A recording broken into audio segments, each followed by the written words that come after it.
Seguidamente vamos a escuchar la videoconferencia de José Manuel Muñoz Ortega,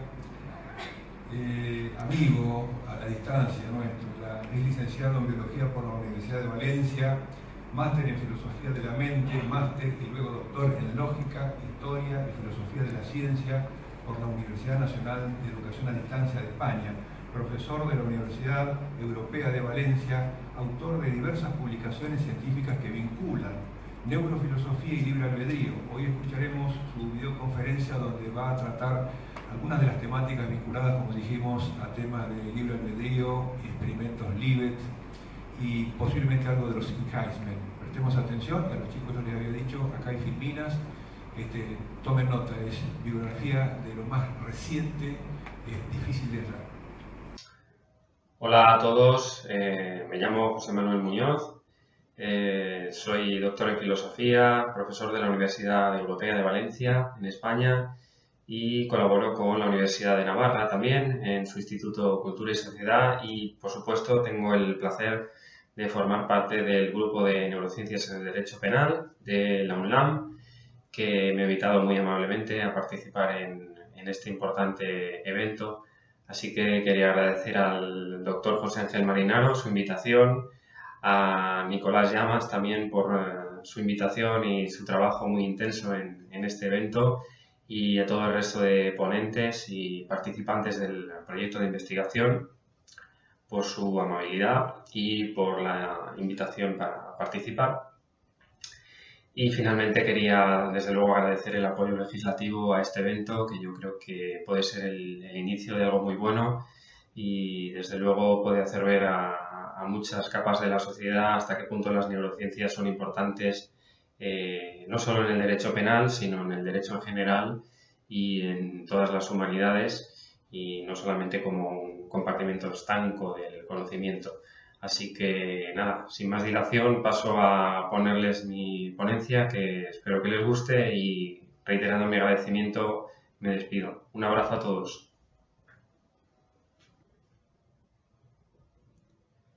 Bueno, mi ponencia se titula Fundamentos filosóficos del neuroderecho, pero bueno, bien podría titularse Fundamentos éticos del neuroderecho, puesto que voy a intentar que no sea muy largo, voy a centrarme en los aspectos éticos, aunque podría hablar de otros asuntos como los aspectos ontológicos, epistemológicos, etc.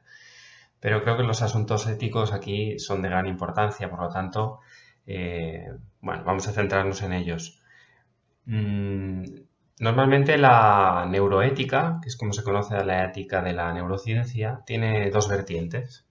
Una tiene que ver sobre la propia neurociencia de la ética, es decir, los fundamentos neurocientíficos de nuestro pensamiento ético, y la otra tiene que ver con la ética de la neurociencia, es decir, los aspectos éticos y morales de nuestra práctica científica en relación a la neurociencia. Entonces voy a intentar hablar de los dos temas y para ello empezaremos por un concepto que yo creo que es fundamental cuando hablamos de neurociencia de la ética, y es el concepto del libre albedrío. El libre albedrío, libertad individual, libre voluntad, como queramos llamarlo, pero es un concepto clásico en la filosofía. Y yo creo que constituye el concepto puente entre la filosofía y el derecho penal, que es lo que aquí nos interesa. ¿Por qué? Pues por lo que podemos llamar la doctrina del libre albedrío y la imputabilidad moral. En este sentido, mucho mejor que yo, lo podrían expresar ciertos juristas.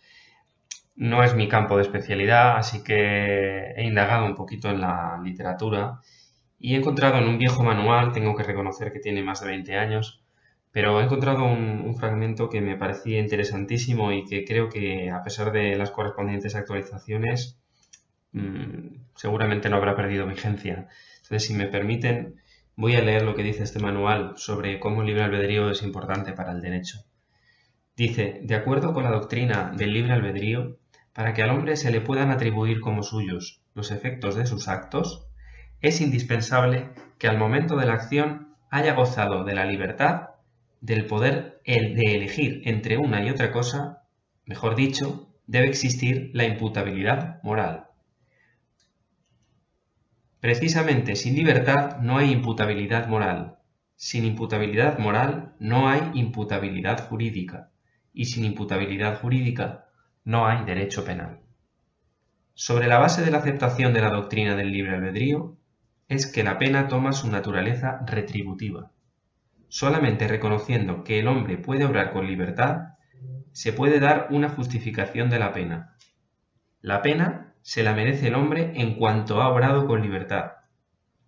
Si en derecho penal se quieren mantener firmes las nociones de culpabilidad y pena-castigo, no puede prescindirse de la noción de libertad, entendida como libertad psicológica del sujeto de actuar en un determinado sentido más bien que en otro.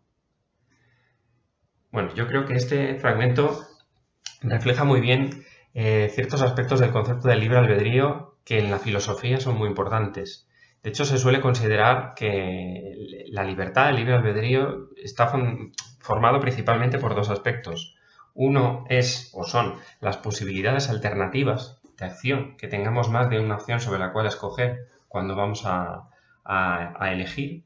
Y la otra es tener un control último sobre nuestras elecciones. ¿Qué es el control último? El control último es ser al final los autores legítimos o genuinos de nuestras acciones, que no las tomen otros por nosotros, sino nosotros mismos, por nuestra propia autoría. Entonces, estos dos aspectos, tanto las posibilidades alternativas como el control último, han dado lugar a un debate filosófico amplísimo, pero vamos a centrarlo en un clásico, que es el conflicto entre el libre albedrío y el determinismo. El determinismo físico, el determinismo biológico, el determinismo social.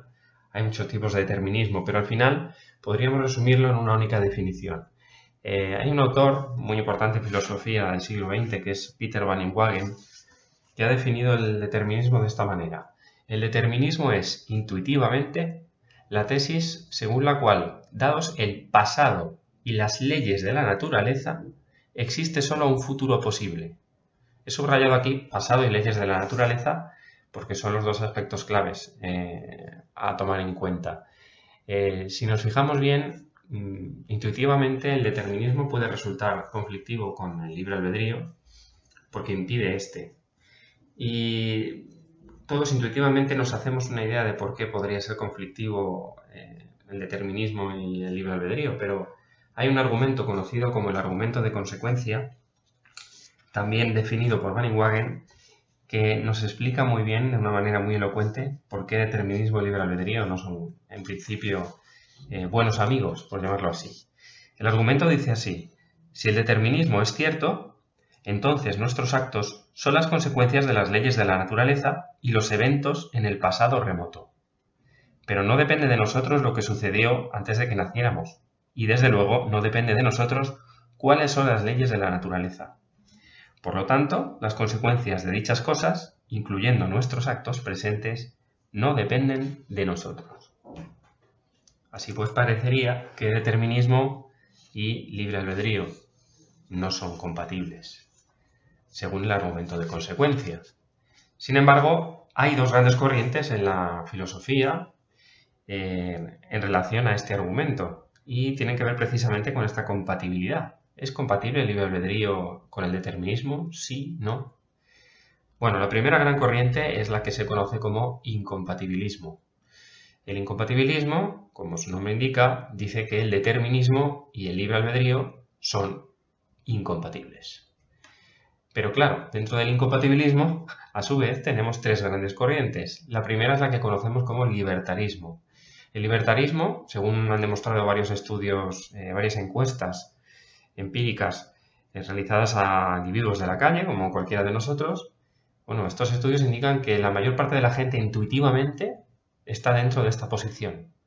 El libertarismo es la posición incompatibilista por la cual pensamos que el libre albedrío existe, pero gracias a que también existe el indeterminismo. Es decir, nuestras acciones no están determinadas por el pasado y por las leyes de la naturaleza, sino que nosotros somos capaces de romper la cadena determinista e introducir acciones genuinas, propias de nosotros.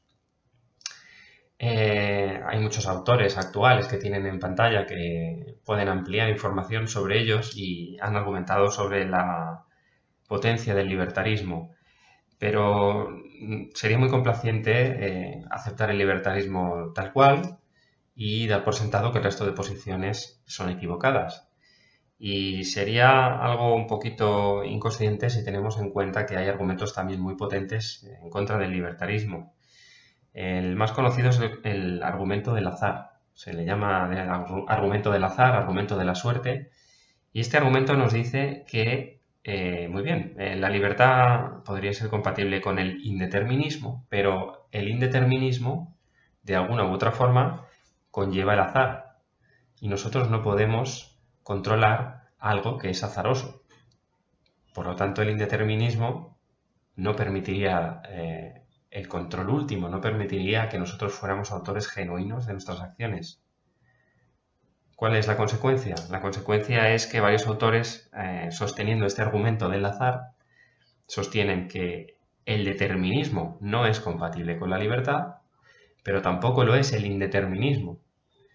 El determinismo nos impide elegir porque no tenemos posibilidades alternativas, pero el indeterminismo nos impide ser libres porque conlleva el azar y no podemos ser libres si nuestras acciones se basan en el azar.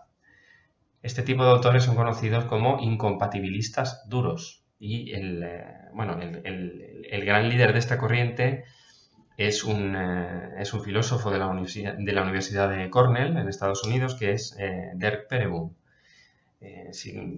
Tiene una amplia bibliografía sobre este asunto y si quieren ampliar les invito a que estudien a este autor. Y bueno, una tercera corriente dentro del incompatibilismo, aunque tiene pocos adeptos actuales, pero sí adeptos clásicos de la historia de la filosofía, como Baruch Spinoza o el Barón de Holbach, es el determinismo duro. Los deterministas duros lo que dicen es que el determinismo efectivamente no es compatible con el libre albedrío, pero que como el determinismo es cierto, no tenemos libre albedrío, precisamente porque el determinismo es cierto. Bueno, como digo, son pocos adeptos de esta corriente actualmente, pero bueno, está bien que los conozcan. Bueno, estas eran las tres grandes corrientes del incompatibilismo. Si les parece, vamos a pasar ahora con el compatibilismo, que es la otra gran corriente dentro de la filosofía en relación al libre albedrío. El compatibilismo, en un principio, estaba sostenido por autores como Hobbes, Hume, Stuart Mill. En fin, a poco que hayan leído cualquier libro de divulgación de historia de la filosofía, estos nombres les tienen que sonar, seguramente. Los compatibilistas, conocidos como compatibilistas clásicos, lo que sostienen es que ser libre significa poseer la capacidad para hacer lo que queremos, lo que deseamos o lo que escogemos hacer, y que no hay nada que nos impide que ejerzamos dicha capacidad. Según esta interpretación, poder hacer algo significa gozar de la habilidad para hacerlo. Pongamos por caso que si, por ejemplo, esta noche voy a cenar con mis amigos, es porque me apetece hacerlo y porque ningún ladrón ha entrado a mi casa, por ejemplo, o me han maniatado, me han amordazado, en fin, nadie me ha impedido que pueda, subrayando el verbo poder, nadie me ha impedido que pueda acudir a la cita. ¿Qué sucede con las posibilidades alternativas, que es uno de los dos elementos del libre albedrío? Lo que responderían los compatibilistas clásicos es que, como agentes libres, somos capaces de hacer algo diferente de lo que hacemos si gozamos del poder o la habilidad para evitar hacer lo que inicialmente teníamos previsto y si no existe nada que nos impida que lo hagamos. Si, por ejemplo, en lugar de acudir a la cena con mis amigos, decido ir al cine con mi hermano, para ver la última película de mi director favorito, es porque mi hermano puede y quiere acompañarme, porque efectivamente ese día estrena la película y porque ninguno de mis amigos, a los que iba a encontrarme en la cena, ha venido a mi casa y me ha llevado a la cena, por ejemplo, poniéndome una pistola en la sien, por ponernos un poquito dramáticos. Al final es importante destacar que para los compatibilistas clásicos el hecho de que carezcamos de impedimentos para hacer algo no significa que de hecho lo vayamos a hacer. Lo que ocurre es que en ausencia de constricciones que nos lo impidan, haremos algo si deseamos o escogemos hacerlo. Al final, fíjense que un compatibilista lo que nos dice es que el determinismo es compatible con la libertad. Bueno, esta definición, que puede ser un poquito enrevesada, del compatibilismo clásico ha sido criticado por otros compatibilistas actuales que dicen que es una visión un poquito superficial de la libertad.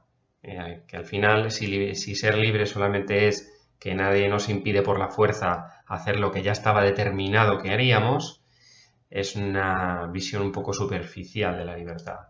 Entonces, sin renunciar al compatibilismo, otros autores, como por ejemplo el filósofo de la Universidad de Princeton, Harry Frankfurt, ha propuesto experimentos mentales. Los experimentos mentales son una de las grandes herramientas de la filosofía para hacernos pensar sobre asuntos trascendentales. Y este autor propuso un ejemplo que ha dado lugar a decenas de artículos, contestando al ejemplo con contraejemplos. Luego han aparecido contraejemplos de contraejemplos, es decir, ha dado lugar a toda una línea de investigación en la filosofía, hasta el punto de que se les llama ejemplos Frankfurt o ejemplos tipo Frankfurt. Bueno, ¿en qué consiste el ejemplo original de Frankfurt? Vamos a verlo tranquilamente y vamos a ver qué consecuencias tiene. A mí este ejemplo me encanta porque nos demuestra hasta qué punto la filosofía puede ser importante para los asuntos importantes del ser humano. Entonces, bueno, voy a tratar de explicarlo. Fíjense, el ejemplo sería así. Tenemos tres personajes. El primero se llama Jones, que es un posible asesino. El segundo sería Smith, que es una posible víctima. Y el tercero sería un neurocirujano conocido como Black. Bien, el ejemplo es el siguiente. Lo voy a leer tal cual lo expuso Frankfurt. Jones odia a Smith y se plantea la posibilidad de matarlo. Black, un nefando neurocirujano, quiere que Jones mate a Smith. Para asegurarse de que Jones hará tal cosa, Black le ha implantado en el cerebro, sin que Jones sepa nada, un dispositivo que le permite asistir en una especie de monitor al proceso de deliberación de Jones. Si Black advierte que la decisión que Jones va a tomar a tenor de su deliberación es no matar a Smith, entonces, empleando un botón especial, forzará a Jones a cambiar su decisión y matar a Smith. En cambio, si Black advierte que Jones va a decidir por sí mismo matar a Smith, no intervendrá en absoluto y dejará que Jones decida y actúe por sí mismo. Y esto último es precisamente lo que de hecho sucede.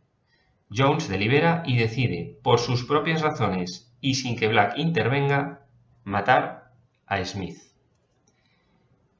Este es el ejemplo.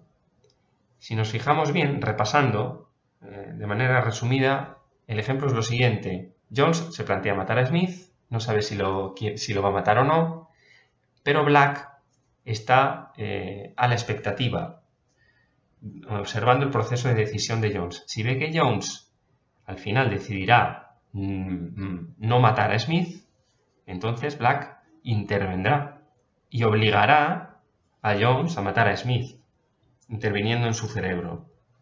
Pero si Black ve que Jones por sí mismo decide matar a Smith, Black no hace nada y Jones, sin que nadie intervenga, mata a Smith. ¿Por qué este ejemplo es importante? Pues, como el mismo Frankfurt nos dice, parece claro que Jones tendrá precisamente la misma responsabilidad moral por lo que hace que habría tenido si Black no hubiera estado dispuesto a tomar medidas para asegurar que lo hiciera. Sería completamente irrazonable excusar a Jones por su acción, apelando al hecho de que no podría haber actuado de otro modo. Este hecho no desempeñó papel alguno en llevarlo a actuar como lo hizo. Es decir, que Jones en realidad no tenía posibilidades alternativas, aunque él no lo supiera. Solo tenía dos posibilidades, o matar a Smith por sus propias razones, o matar a Smith porque Black le obligaba. Pero no tenía posibilidad de no matar a Smith. No tenía en realidad posibilidades alternativas. Y sin embargo, como Jones decide por sus propias razones matar a Smith, es moralmente responsable de matar a Smith, porque Black no ha intervenido. Este es un ejemplo muy potente, por el cual Frankfurt intentó demostrar que se puede vivir en un mundo determinado y sin embargo ser responsables morales de nuestras acciones, tener libre albedrío, por el cual se nos pueda achacar responsabilidad moral. Simplemente dejo el ejemplo ahí, si les interesa, como otras cosas que he dicho, pueden ampliar bibliografía, pero es un ejemplo apasionante y además nos lleva a hablar de hasta qué punto es importante la neurociencia para el tema de la libertad.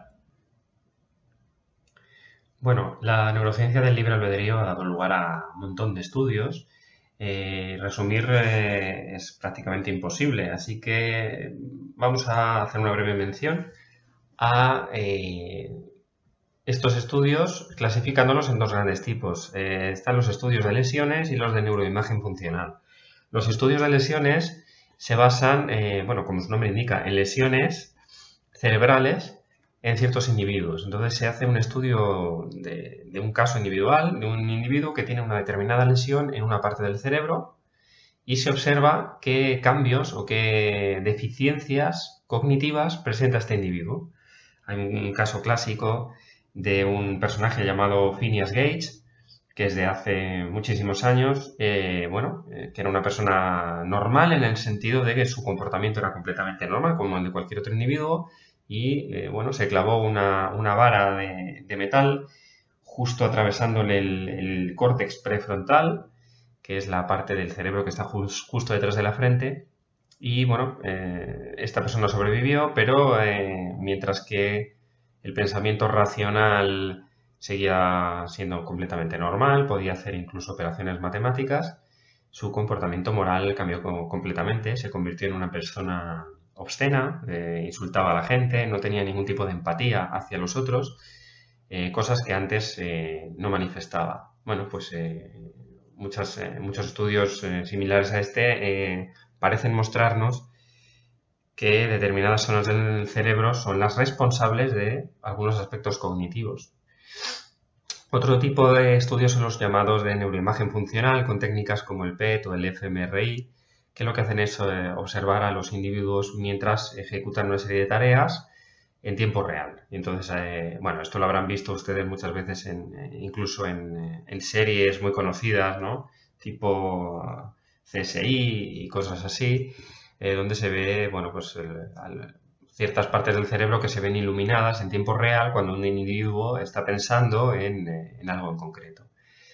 Bueno, en cualquier caso, tanto los estudios de lesiones como los de neuroimagen funcional han conducido a mucha gente, a muchos científicos, a concluir que determinadas zonas del cerebro determinan determinado tipo de comportamientos o incluso que nuestra posible libertad está determinada por partes muy concretas del cerebro, en concreto el córtex frontal, del que ya he hablado antes, que está detrás de la frente. Aquí la crítica debe ser clara y rotunda, y es que la correlación entre dos fenómenos no implica que haya una relación causal entre ellos. Es decir, que dos cosas aparezcan al mismo tiempo no quiere decir que estén relacionadas entre sí. Para que se hagan una idea de qué estamos hablando, pensemos, por ejemplo, en el presupuesto de la Fundación Nacional para la Ciencia Americana y en el calentamiento global. Hay estudios que demuestran que ambos han crecido a un ritmo parecido durante los últimos 50 o 60 años. Sin embargo, sería descabellado pensar que el hecho de aumentar el presupuesto de la Fundación Nacional para la Ciencia Americana haya sido la responsable del calentamiento global. Y desde luego, el calentamiento global no puede haber provocado el aumento en el presupuesto de la Fundación Nacional para la Ciencia, puesto que todos sabemos que los americanos son bastante reacios a estudiar el cambio climático. Así que, este es un ejemplo para que puedan ver que correlación no implica causalidad. Tampoco quiere decir que no la haya, pero no podemos dar por sentado que simplemente determinadas zonas del cerebro determinan determinadas funciones. De hecho, neurocientíficos españoles han demostrado no hace demasiado tiempo que cuando un enfermo por ejemplo, de un tumor cerebral va a sufrir una operación y se le va a extirpar el tumor, las funciones que estaban asociadas a esa parte del cerebro que va a ser extirpada se pueden trasladar a otras zonas del cerebro con un debido entrenamiento cognitivo. Esto demuestra, sin lugar a dudas, que la plasticidad de nuestro cerebro nos permite jugar un poquito con las funciones y no arrinconarlas en compartimentos estancos de nuestro cerebro. Esta es una reflexión importante que quiero dejar ahí, aunque no podemos profundizar más, pero les invito a que reflexionen sobre ello, porque muchas veces tendemos a vernos como máquinas perfectamente engrasadas a las que se les quita una tuerca o un tornillo y dejan de funcionar, y no es exactamente así. Cuando hablamos de neurociencia, desde luego, no es así. Sí me quiero detener en experimentos muy conocidos que han aparecido en libros de divulgación, en fin, son bastante conocidos, en documentales también han salido de la televisión, que son los experimentos de Benjamin Libet. Estos experimentos, mucha gente ha leído sobre ellos y dicen rotundamente que demuestran que no existe libre albedrío. Bueno, es una afirmación bastante rotunda y vamos a hablar un poco sobre estos experimentos, que son un poco complicados, pero vamos a intentar desgranarlos de manera sencilla. Los experimentos de Libet se basan en una relación entre dos cosas. Una es los actos voluntarios. En concreto estaríamos hablando de golpes o flexiones de la muñeca o de los dedos, golpes que se supone son espontáneos y voluntarios. Bueno, pues se trataría de la relación entre estos movimientos y la observación o aparición de un cambio en el cerebro, un cambio electroquímico, electrofisiológico, que se conoce como potencial preparatorio o en inglés readiness potential. Vamos a abreviarlo como RP para entendernos. Vamos a intentar explicar el experimento de Libet y a qué conclusión principal llegó. Bien, lo que se hizo fue coger a individuos aleatoriamente y se les pidió que efectivamente movieran la muñeca o los dedos de manera espontánea y voluntaria, y mientras tenían que observar un reloj modificado con un punto de luz giratorio, como el que tienen ustedes ahora en la pantalla.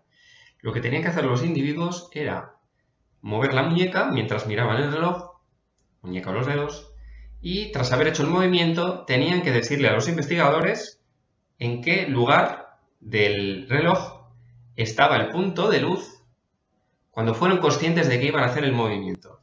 Repito, movían la mano y tenían que observar el reloj. Cuando habían sido conscientes de que iban a hacer el movimiento, tenían que fijarse en dónde estaba el punto de luz. Como ven, es un experimento bastante complicado para el sujeto que lo va a llevar a cabo.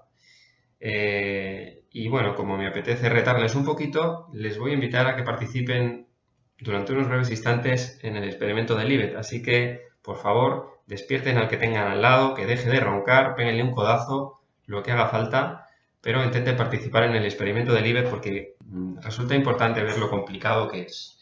Aquí tienen ustedes el reloj giratorio. Les invito a que durante el próximo minuto intenten varias veces mover la muñeca y tras haberlo hecho recordar en qué lugar del reloj estaba la bolita cuando ustedes sabían que iban a mover en la muñeca o los dedos. ¿De acuerdo? Así que a partir de ahora cuento un minuto. ¡Ya!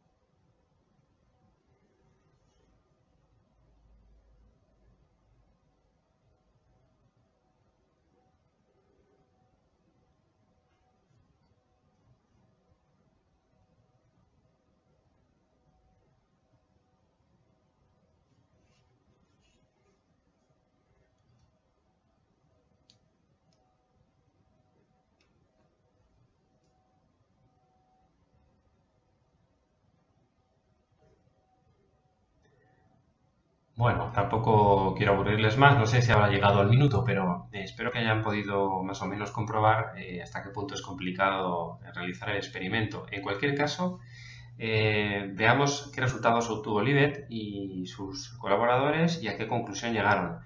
Fijémonos por un instante en el resultado que tienen en negrita. Recordemos que el instante llamado 0 es el instante del movimiento de la mano o de la muñeca que ustedes han realizado. El instante W sería el momento en el que estaba el puntito de luz, que es el momento en el que los individuos son conscientes de que van a efectuar un movimiento. Y el RP es el cambio cerebral del que les he hablado antes, el potencial preparatorio. Bueno, los resultados promedios que obtuvieron Libet y compañía fue lo siguiente. el cambio cerebral aparece aproximadamente medio segundo antes que el movimiento. Bueno, hasta ahí puede ser algo normal, puesto que puede ser la iniciación de un movimiento. Pero lo interesante aquí es que el cambio cerebral aparece antes de que los individuos sean conscientes de que van a hacer un movimiento. En concreto, 400 milisegundos, casi medio segundo antes. Repito, el cambio cerebral, el cambio eléctrico, se da medio segundo antes de que los individuos sepan que van a hacer un movimiento. Aquí la conclusión de Libet fue la siguiente, bueno, fue una conclusión bastante razonable, y es que la iniciación de los actos voluntarios es inconsciente, puesto que el cambio cerebral se da antes de ser conscientes del movimiento. Las implicaciones para el libre albedrío son claras. Esto parece indicarnos que no hay un control último, no somos autores genuinos de nuestros actos voluntarios, puesto que se inician de manera inconsciente y por lo tanto no habría libre albedrío. Esto es lo que rotundamente, como he dicho antes, afirman varios autores sin más discusión, y dicen que, bueno, los experimentos de Libet han demostrado rotundamente que no hay libre albedrío. Fin de la historia. Pero fin de la historia de verdad, pues no. No, porque ha habido una serie de críticas bastante fuertes al experimento de Libet, tan fuertes o más como el propio experimento, que son innumerables y que voy a resumir brevemente para no aburrirles, pero espero que dejen claro hasta qué punto los experimentos de Libet llegan hasta donde llegan y no más. Una de las principales críticas nos dice que la intención de realizar los movimientos en realidad se podrían haber visto reconstruidas posteriormente al movimiento mediante una inferencia posterior. De hecho, les invito a que reflexionen sobre cómo han hecho ustedes el movimiento de las manos y cómo han intentado de reconstruir después en qué lugar estaba el puntito de luz cuando fueron conscientes de que iban a hacer el movimiento. Es un experimento bastante complejo como para que pueda haber errores o hasta reconstrucciones posteriores que traicionan lo que realmente ha ocurrido. Esta es una de las líneas de crítica, yo creo, más potentes a los experimentos, y la propia complejidad de los experimentos de Libet creo que queda patente. Otra crítica nos dice que el sistema motor, el sistema neuronal que nos lleva al movimiento, podría realmente estar activado continuamente, estar permanentemente activado, y esto nos permitiría que nuestras acciones voluntarias se desencadenaran rápidamente sin necesidad de procesos lentos. Entonces, el cambio cerebral, el potencial preparatorio del que hablábamos, en realidad podría responder a una activación permanente del cerebro, y esto no quiere decir que los actos sean involuntarios. Otros experimentos han demostrado con otras técnicas, como las conocidas como ondas gamma, que realmente no hay un desfase entre el cambio cerebral, el potencial preparatorio, y el momento de ser conscientes del movimiento. En estos experimentos, en realidad, ambas cosas se dieron a la vez. El cambio cerebral y el momento en que los individuos eran conscientes eran simultáneos. Por lo tanto, según estos experimentos, las conclusiones serían que el cambio cerebral corresponde al momento de consciencia. Esto echaría totalmente por tierra los experimentos de Libet y, desde luego, sus conclusiones.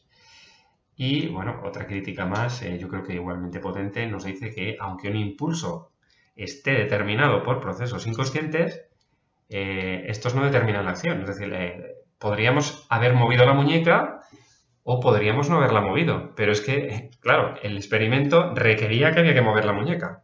Entonces, si todos los individuos tenían que mover la muñeca porque se les pedía que lo hicieran, no podemos luego decir que el movimiento estaba determinado.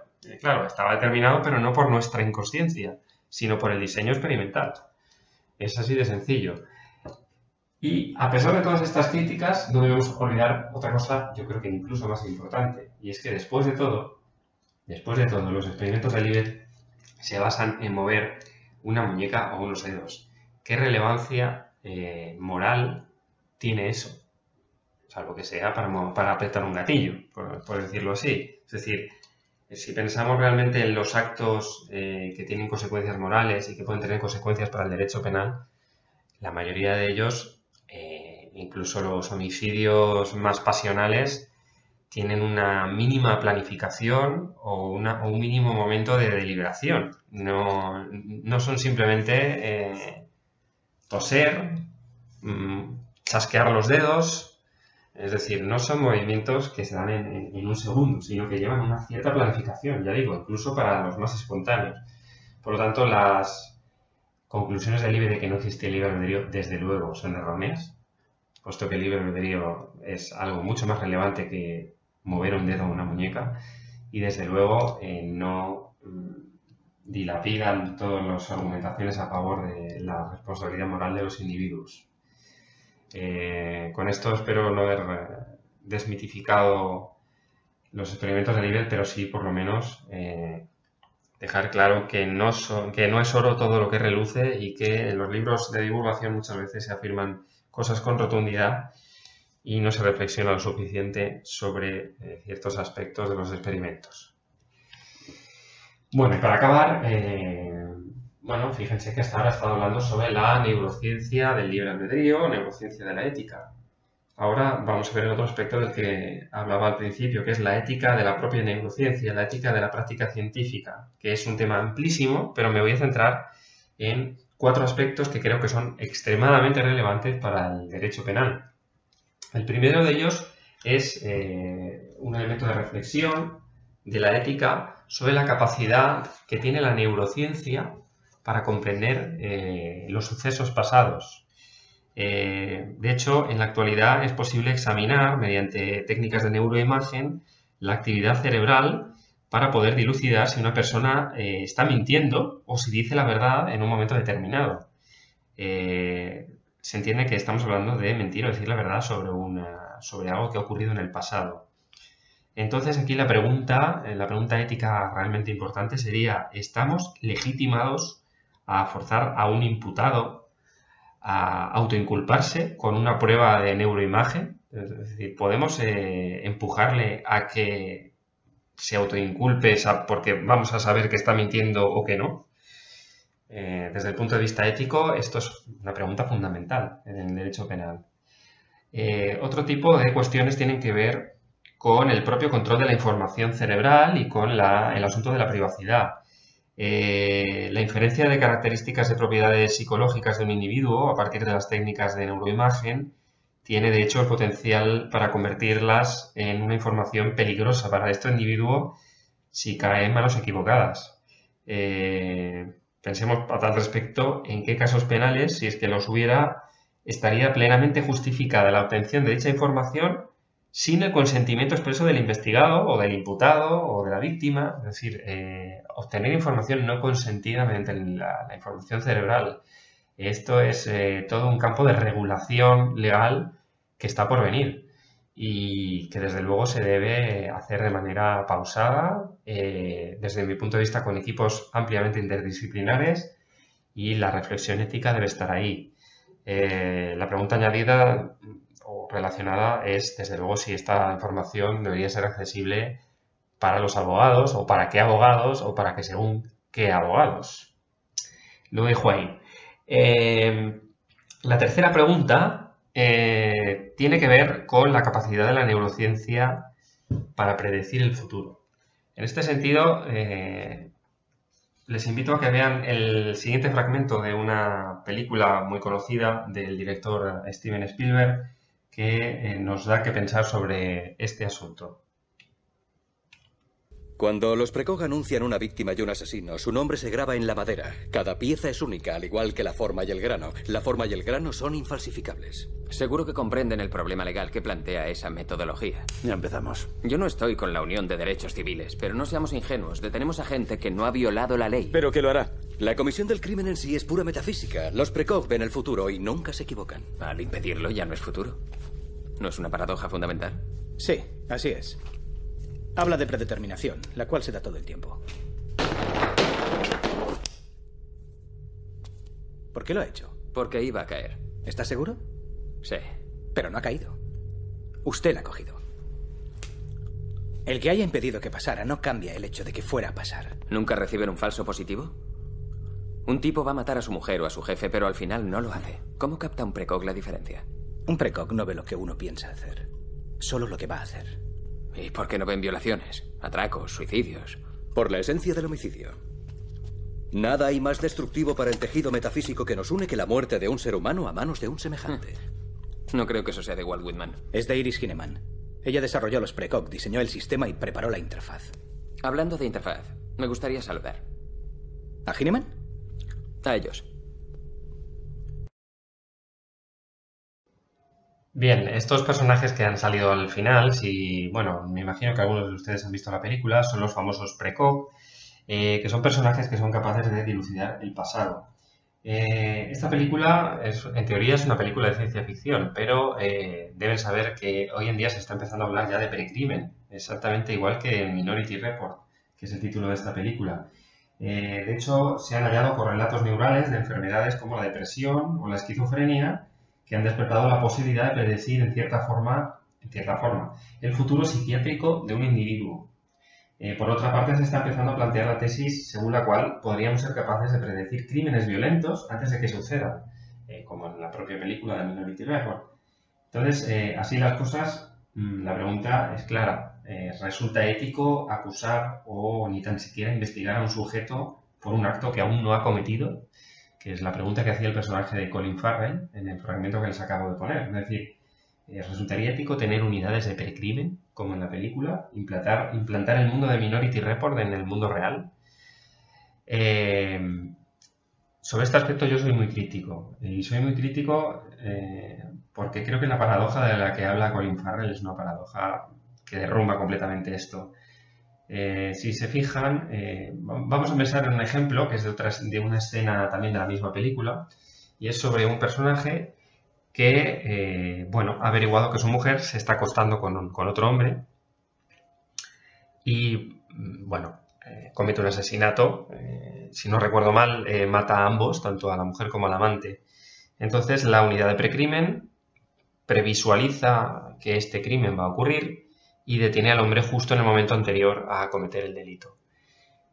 La unidad de precrimen se basa en la creencia de que, como la bola que han visto ustedes que iba a caer, el crimen estaba determinado a ocurrir. Y entonces, como estaba totalmente predeterminado a ocurrir, lo impiden. La paradoja es fundamental porque si impiden que el crimen fuera a pasar, el crimen no pasa. Por lo tanto, no estaba determinado, porque si hubiera estado determinado, habría ocurrido. Y no ha ocurrido porque lo han impedido.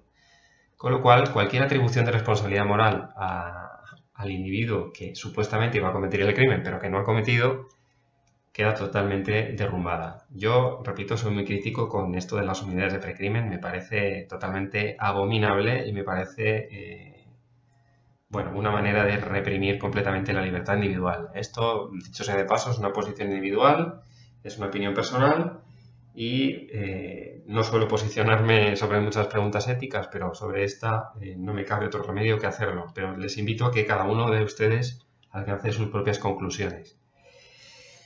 Y para terminar, un cuarto tipo de preguntas relacionadas con la ética de la neurociencia, y con esto termino la ponencia, tienen que ver con la capacidad de manipulación cerebral que tenemos hoy en día. Les recuerdo el ejemplo que he puesto antes del neurocirujano Black, que tenía un botoncito capaz de cambiar la voluntad de Jones para matar a Smith. Bueno, esto puede ser un poco gracioso, ¿no? Pensar en un botoncito, pero sí que hay la capacidad de manipular información cerebral hasta puntos inimaginables hace algunos años. Uno de los motivos de preocupación neuroética más importantes desde hace más de una década, de hecho, es el relacionado con las llamadas posibilidades de mejoramiento o enhancements de la naturaleza humana. Estamos hablando de mejoras neurocognitivas, de psicocirugía, de estimulación magnética transcraneal, estimulación del nervio vago, estimulación cerebral profunda. Hay un sinfín de técnicas capaces de hacer mejoramientos. Estos métodos han sido ya empleados para tratar enfermedades neuropsiquiátricas que eran médicamente intratables, es decir, que no es ciencia ficción, es algo que se está haciendo. Los enhancements abren un abanico de interrogantes que parten de su poder para desencadenar cambios relevantes en la personalidad de los pacientes. Esta es la pregunta fundamental.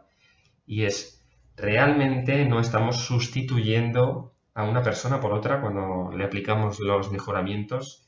No estamos destruyendo una identidad para dar paso a otra distinta. Esta es una pregunta filosófica muy importante, cuya respuesta desde luego yo no tengo y que creo que cada uno de ustedes debería alcanzar sus propias conclusiones al respecto. Este tema está totalmente en boga hoy en día y va a dar mucho que hablar.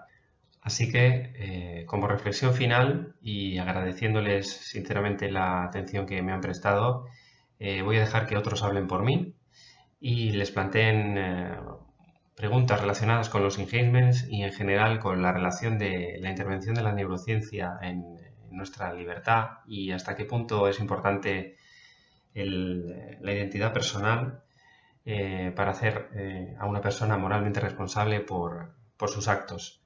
El fragmento que les voy a poner corresponde a una de las películas más conocidas de Stanley Kubrick. Creo que todos la reconocerán y seguramente muchos la habrán visto y quien no la haya visto desde luego debería verla.